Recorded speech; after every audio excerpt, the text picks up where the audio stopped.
Hi, everyone. I'm Dr. Pam Peak, host of the Club 100 podcast and proud member as well.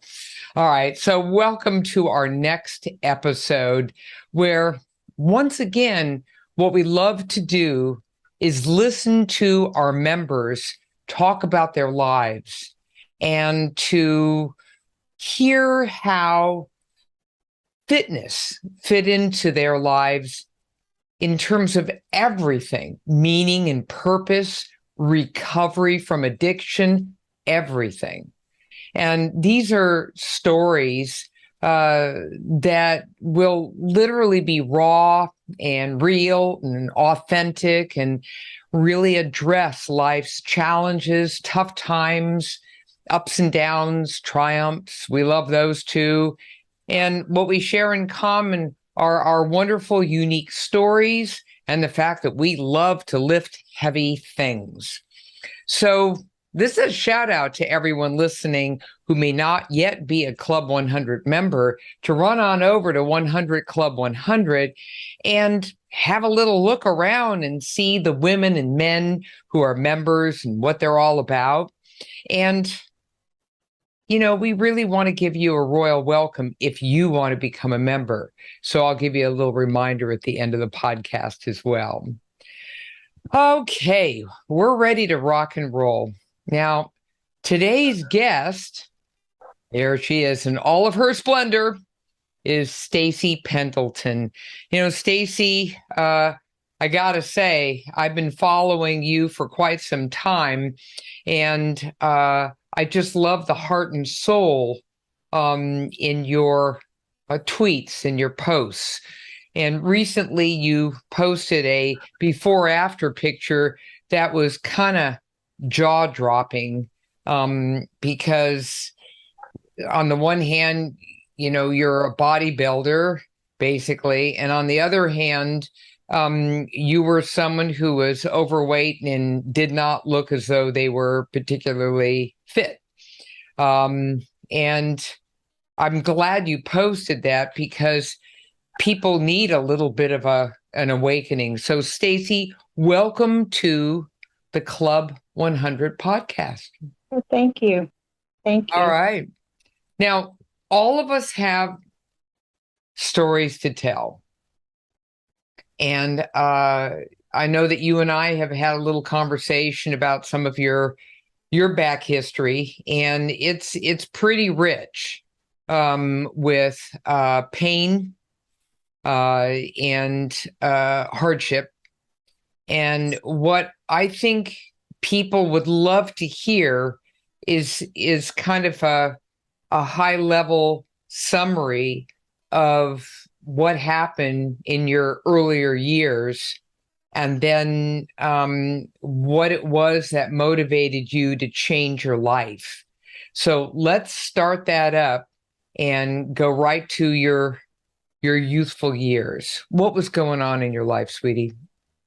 Well, I was just growing up, I was a partier and I always was into bad drugs and did everything you could think of. Um, then I was married twice, both in bad relationships, abusive, physical, mental, been cheated on, abuse. My second marriage was abusive, not to only me, but to my oldest daughter, um, which really broke me down a lot, which put me in. Now, I'm not going to go into details, but um, it really killed me as a mom, as a person, which led me to methamphetamines. And I was hooked on it for, I want to say, 10 plus years. And then I got sick and tired of being sick and tired. So you got sick and tired of being sick and tired. You had two abusive relationships. You have one daughter who's older. I think you shared with me that currently she's what, 32 years old? 32, yes. Yep. And then something happened when your second daughter came along, when you found out that you were pregnant with her, and that was 13 years ago. Tell us about that aha moment. I was really shocked. Didn't think after 20 years I'd be having another child, but I felt both my girls are a blessing, but I feel she's my true blessing. Sorry. No, you never apologize for being real. And all of us as club members are here to be there for you and support you all the way. So, when this precious 13-year-old came along, and I've heard this in other podcasts, suddenly, you look at your life and you see it real differently, don't you? Yes, yes. But I feel God put her in my life for a reason, to get me off the drugs and back on track and be the person I'm supposed to be. I was growing up, my parents had us in church. I was baptized. We fell out of church as life got busy when we were older.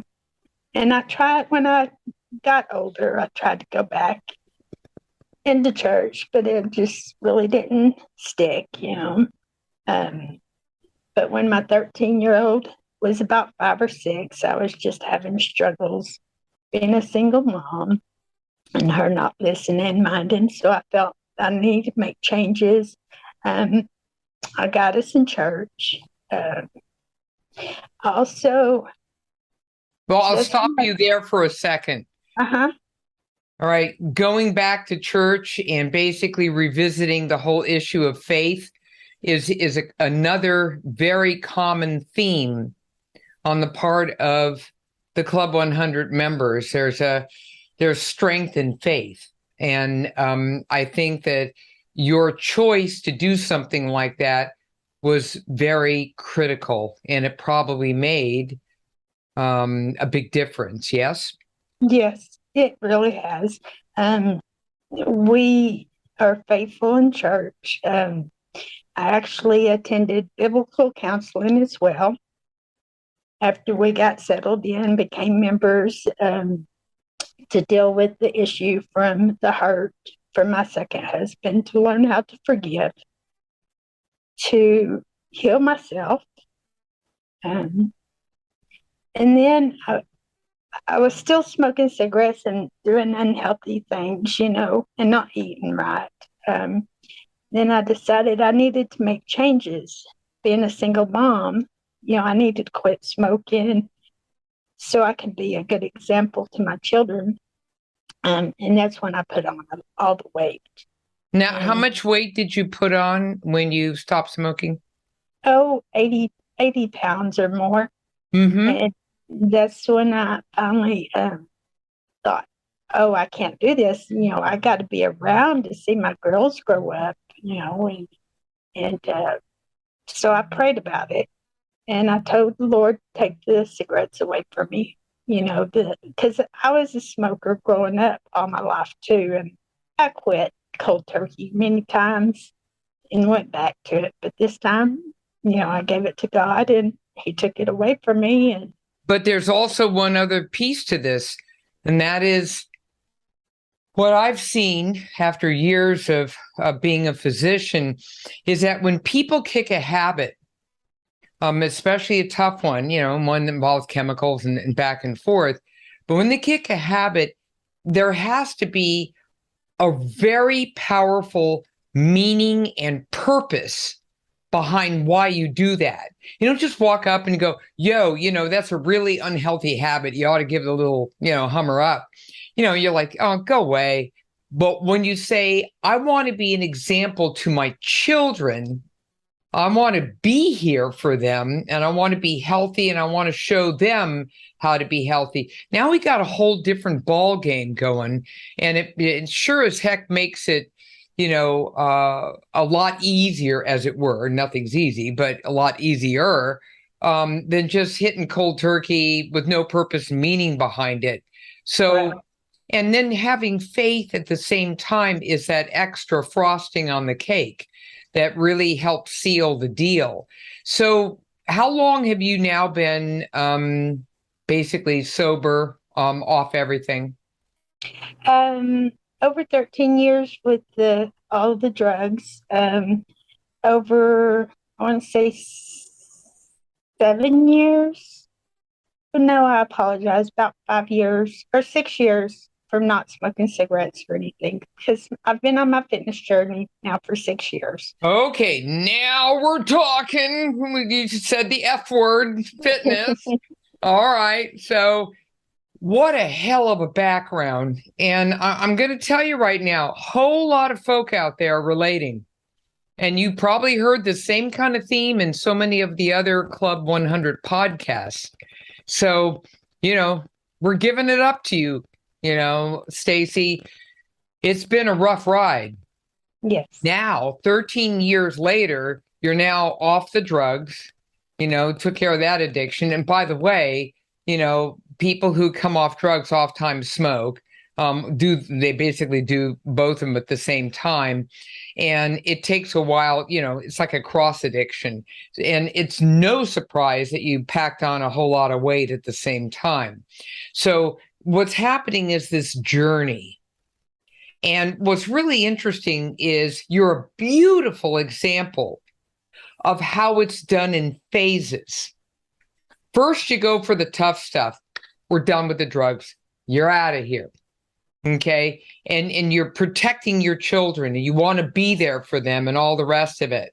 And then you're really putting it together. And then you get a support system, the church, right? And any friends and back and forth. Then you get to the final, addiction that's really been making you crazy, and that's the cigarettes. Then you go to that place, but you gain 80 pounds. You're still not eating healthfully. And by the way, again, it's so common for people to pack on a boatload of weight after they give up cigarettes. So, so what happened? How long did it take you to drop that 80 pounds? And what was that journey about? And tell us where fitness, I mean, obviously nutrition fit in, but where fitness also fit in. So let's go to the 80-pound place.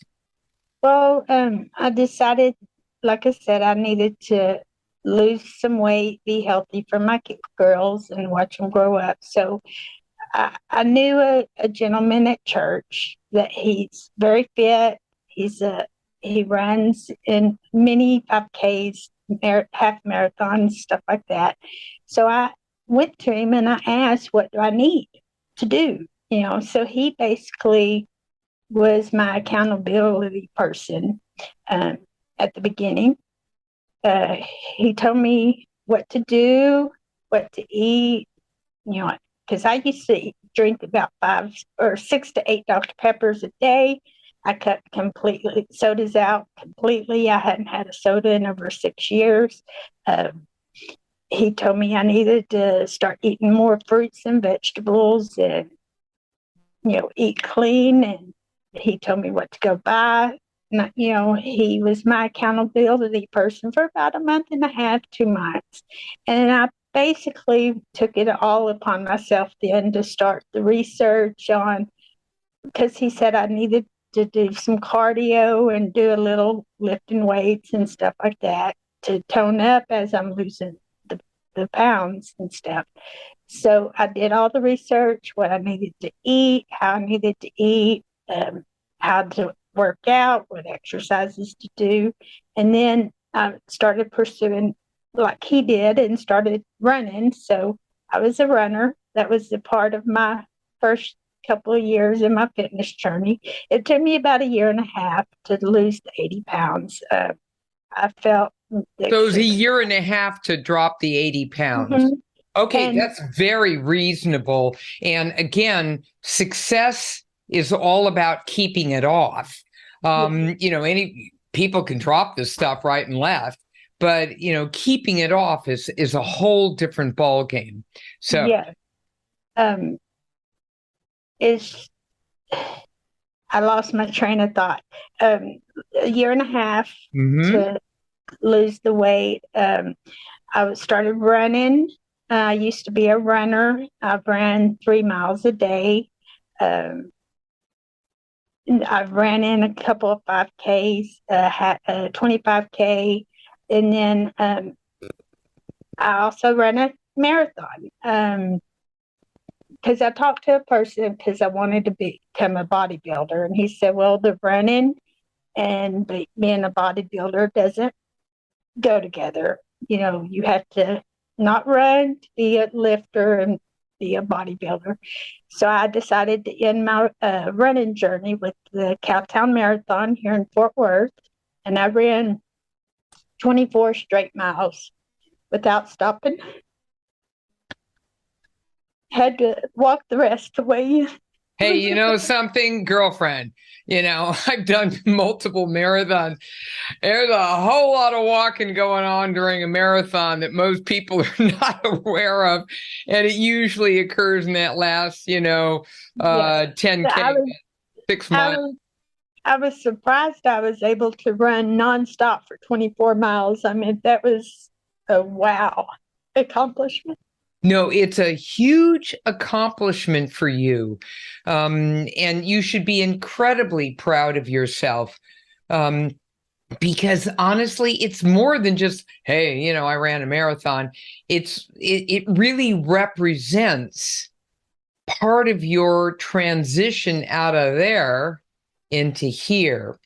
And it's almost like you were welcomed into the arms of the people who gave you the medal at the end. And you feel like, damn, this is just so much a part of my recovery. Yes. It's so many levels. That's why, you're probably feeling so much emotion because, I think all of us who are, listening and being part of this, story with you, we feel your pain. There's been a lot of stuff that you went through, but damn, you did it. Okay, now they said, pack away those damn running sneakers and let's just get into the gym. Yes. Let's just start lifting. Did you like lifting right off the bat? I mean, what was that like for you? Yeah, I did, but I was working out at home and lifting dumbbells here and there, but I thought I really want to get into it because I seen my body changing. I seen my biceps growing. I mean, things changing on my body, and I thought I like this. So I got in the gym. I've been lifting steadily 5 days a week for the last 3 years. I've never taken anything. I'm all natural. And it's just my passion. And then after I got into it, I thought, I want to show off my hard work. And my next dream was to be a bodybuilder in bikini and get up on stage and show off my hard work. So, like I said, over the last 5, 6 years, I did all the research myself. I did it on my own, never had a coach. Then I met my coach that I have now at a nail salon. I was admiring her physique. I asked her, what she did, and she said she's a trainer, a coach, and she competed, and I kind of told her basically what I wanted to do. So we met up, and I told her what I wanted to do, my dreams, what I wanted to look like. I know it takes time to build, and she's really an awesome coach. She's got me there, and she made my dream come true. I've already competed. When was that? So I think you said NPC bikini competitor. Yes. When was that? My first competition was in May, a month after I turned 51. Okay, so we're talking about this year. Yes, this year. And then I did another show in July, 2 months later. And then I've been in off season, and I'm fixing to do my third competition December 10th. So I'm about 14 weeks out from my next competition. You said December? December 10th, yes. So that's September, October, November. So that's 3 months. Uh-huh. Mm-hmm. About 14 weeks out. Okay, but hey, who's counting? And so you're getting ready to kind of do the whole pare down, as it were. And that's a heck of a lot of work for people who don't know what that's really all about. So hats off to you. Tell us what it's like for you to do this competition. What did it feel like the first time you went on stage? I was nervous, scared, Yeah, excited. cool. You know, I I did place fifth in the Masters 50 and over, but needless to say, there was only five in the class. But hey, I came home with the trophy. Hey, listen, take it home, honey. Listen, I don't care if there were like, three people in the class and you got number three. I mean, what the hey? Take it home. Love it. At my first show, I competed in two classes, the 45 and older and the 50 and older. And I placed in the 50 and older.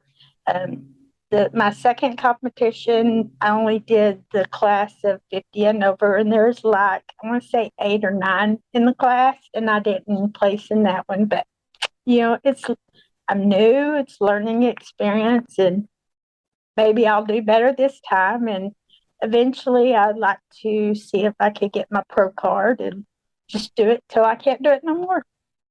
Why do you like it? It's just, I don't know. It's just because I guess they say you get off one addiction into another addiction, and it's my addiction, my passion. You know, I was telling you I have two jobs, Amazon and I Uber, and I tend to share my testimony of my life, of my faith, and most importantly, of my fitness. Yep, there you go. And this is I all, want to inspire people and motivate them and let them know it's never too late. Never. right. And I think that and when you say going from one addiction to another, to a certain degree, you're actually right. In research, what we found, and this was something that when I first started working in the field of addiction a number of years ago, I found, and this was, by the way, working in sports medicine, but stumbling upon this whole issue of addiction, we found that those people who were in recovery from, whatever addiction did 50 times better and were able to sustain their sobriety if they included fitness. If fitness was a piece of it, it's like you just redirect your focus to something now that is not self-destructive, but something that is beneficial to you and that makes you feel great in every single way. I don't mean just like you look in the mirror and you look great. It's more like deep inside, you're feeling so much better. What do your daughters think about this? They're proud. They're very proud. I've tried to help my oldest because she's put on a lot of weight after having my grandson. She's tried, but she can't stick with it. So, I mean, you got to be ready and to be able to do it. You can't just make somebody do it. They got to be ready themselves. And my 13-year-old's mentioned a couple of times that she wanted to start going to the gym with me. So, eventually, hopefully, it will rub off on both of them. So. Yeah, what you're doing is you're setting yourself up as a role model, which is incredibly important.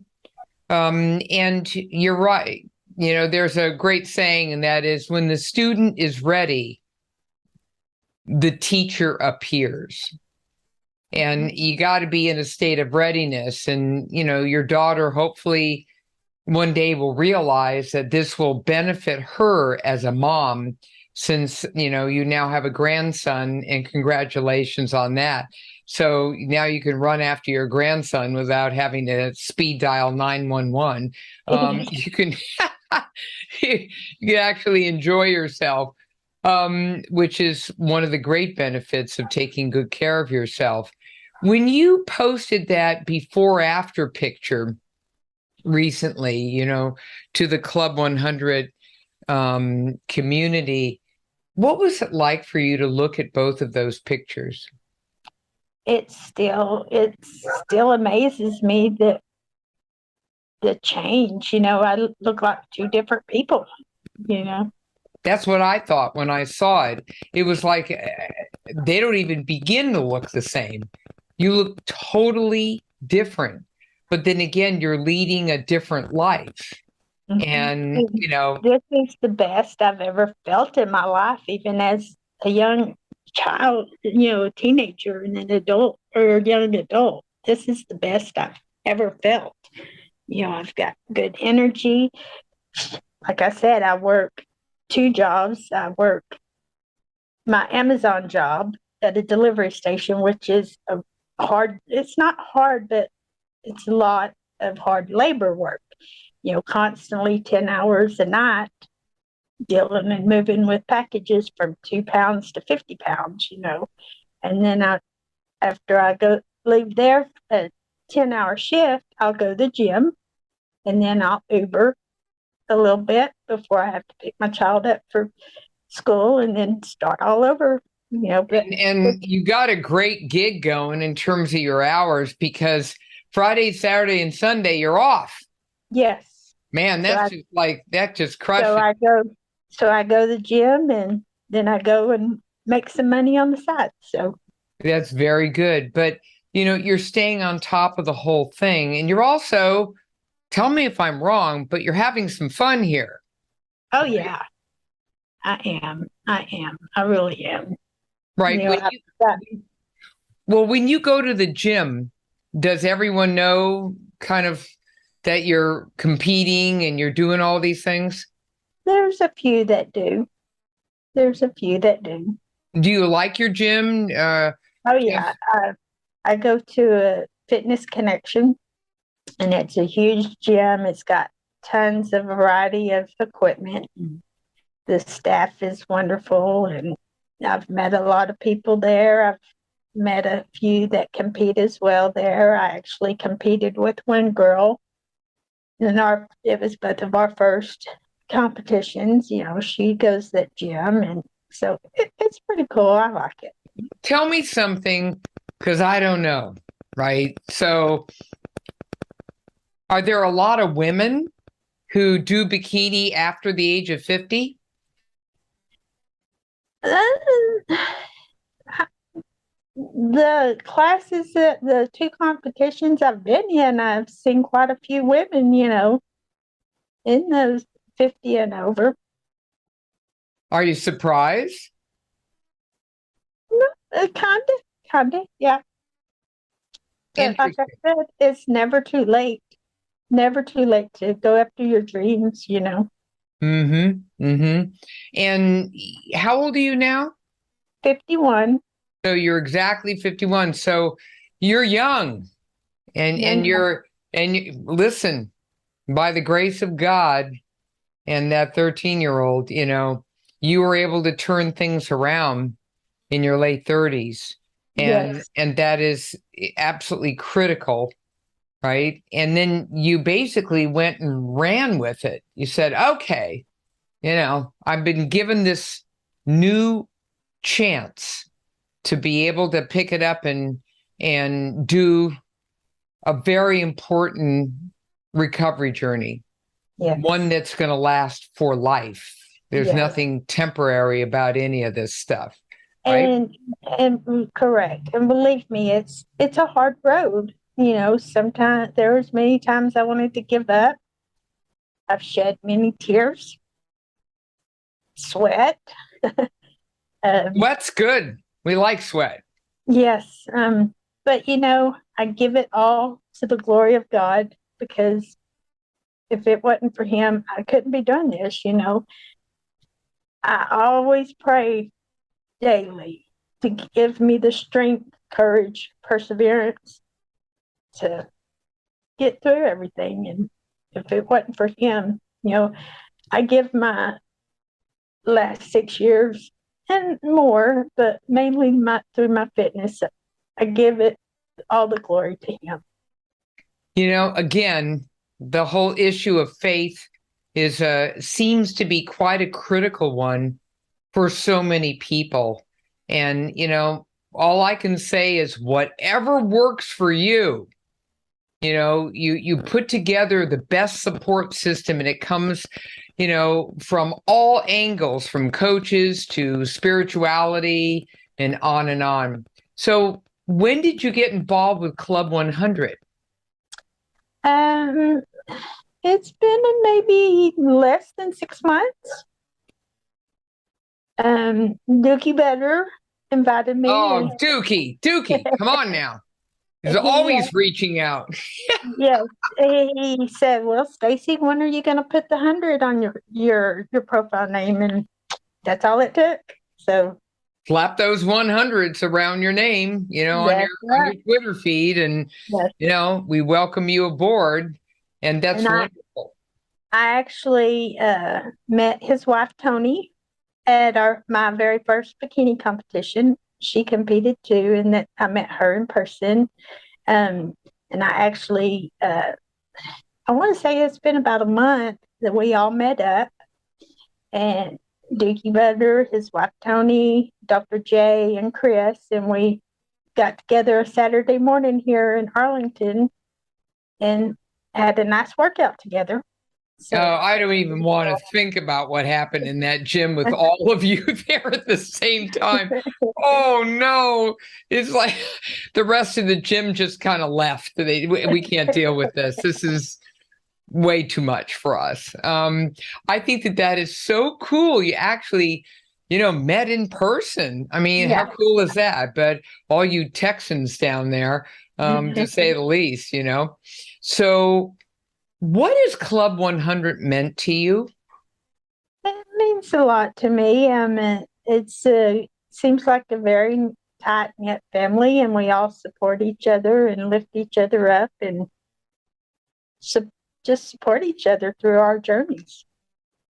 And posting back and forth, do you learn things? I do. Mm-hmm. See how I learn how, maybe there's things I can change on my form, when lifting or keeping me accountable on eating clean. And so, I mean, it's a support system. Do you ever reach out and ask questions? I haven't. I really haven't. I just really followed everybody in their tweets and posts. And okay, totally cool. Love it. So Club 100's really is you'd probably consider them to be one of your support pieces. Yes. Right? Yes. Okay. And in your life outside of your church people and the rest of it, and your daughters who are probably just so proud of you at this point in time and the rest of it, you've been able to put together a brand new support system where you are, because obviously the old one was not working. Right. So it takes a while to do that, right? New friends, right? Yes. And cherishing all of that. And this whole thing with fitness with you. So can you imagine a life now without being physically fit? Oh, no, not at all. I feel that if I miss a day at the gym, I'm cheating myself. It's no questions, I can't live without it. Like I called my mom the other day and told her I was going to compete again, and she don't like me competing because, they're very high faith people, which is okay, I am too, but she feels that I shouldn't be showing my body off like this, but I guess she just don't understand it. It's just a part of my life. And I told her, she asked, well, why are you going to keep spending money to compete? And, I said, Mom, it's my life. It's my passion. It's a part of me, and I'm going to do it till I can't do it no more. I'm up in my 60s, 70s, and feel still I can do it. I'm going to do it. Interesting. Well, the key thing is you're not there to please other people. You listen to them, you respect what they say, but you move on, do what you Yeah, need to do. It's like, yeah, thanks for sharing. Okay, got to hit the gym now. yeah, Bye-bye. Um, and I think that's what's so important. You're not there to make other people feel good. You're there to be able to stay on the path of your own journey. And your yeah. journey is exceptionally rich. It's Thank very rich. It's got a lot of layers to it. And what's making you happy right now is being the best mom you can be. And now a grandmom. Oh my you. goodness gracious, Yeah, right? And at yes. the same I love my girls, but my grandson, oh, he's something else. listen, Yeah. girlfriend, that's the way it always is. It's like, that's really nice, honey, but I want to see the grandchild. Right. Um, it's the way it always is. How old is the grandson now? He's two. Oh, it's the precious twos. Oh Yes, yes. no. And he's So starting to talk so much, and I'll try to get love and kisses from him. And he's like, "No, Meemaw." yeah, like go away. I'm in the Yeah, process of growing up. I'm two. right, So right. I got that. Okay. It's such an incredible story. If you were to be talking to someone who was where you were and they're miserable and they're on the fence, they listen to your story and they're like, there's hope. Somebody actually did it. What might you tell them now to help them get over that final hump as they were, trying to start that recovery journey? Well, actually, it's funny you asked that. There's been two of my Uber riders. One that was on addiction, or was both really in addiction. I shared my testimony, and they told me it really helped, and they needed that. Uh, the first one, she said she's never read her Bible. She just bought a Bible, and she wrote down my favorite scripture, Hebrews 12, 1 through 3. She said she's going to read it. She asked me to pray over her. She prayed, she didn't know how to pray, but she, kind of prayed for me. And she said, and I broke down and I apologized. She said, no, don't, because I needed to hear that because I'm going through the same thing and I need to make changes. And I said, well, God puts us in people's paths for a reason. I guess I was the Well, I reason. think you're absolutely right. And, as we're finishing up this podcast, I can guarantee you that if someone is out there on the fence, they're listening to this and they see how absolutely authentic and real you are, Stacy, and that despite it all, you chose life. And you chose that because you found a meaning and purpose that, was incredibly important to you. And that was, your 13-year-old as well as your other daughter. And so, if someone else is listening to this and they're on the fence, maybe they're still in addiction, whatever it may be, maybe this is going to help them. You never know. That's why these podcasts are really kind of powerful, because what I love about them, and I insist upon this, is you just tell your story Yes. and be real and help people. Go ahead. Yes. My cousin, I share a lot on Facebook as well. And I share that I helped two of my riders, giving my life story and testimony. And my cousin left a comment. She said, "Stacy, I'm very proud of you." She said, "You have become a very inspirational person, and I think you need to share your story with many, and because you don't know how many people you can help." Yep. And I absolutely couldn't agree more. And, I know this has been a bit of an emotional roller coaster of a podcast. You can blame me if you want. Um, but I think that your story is just pretty flippin' amazing. And I know that as soon as I post this and it goes live, that the Club 100 members will be pouring it on for you with incredible pride and respect for everything that you've gone through, and very much relating to it themselves. So thank you for the gift of your story, Stacy. You're welcome. It's a huge gift. Thank you. Okay. And we'll continue to blame Dookie Butter for getting more people into Club 100, just like he did with you. He's always doing that. Oh my goodness, the man is so busy with this.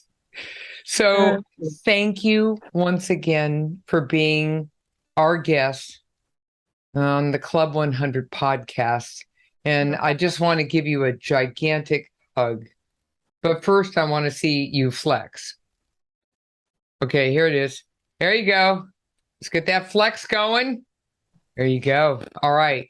Time to hit the gym. Do it. All right.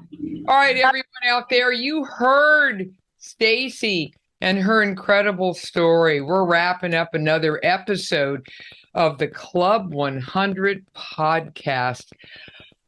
Woo! All right. Well, thank you for having me. Absolutely. You're so welcome. And what a gift to all of us with Club 100 and everyone else who's watching. And if you're interested, please come on over to 100 Club 100 on Twitter and check out the club. And if you want to become a member, let us know. Just slap those 100s around your name and we'll give you a royal welcome. That's what we're going to do. Oh, another incredible episode. I'm Dr. Pam Peak, very proud member of Club 100. And thank you so much for listening. Have a great day and hit the damn gym. That's right.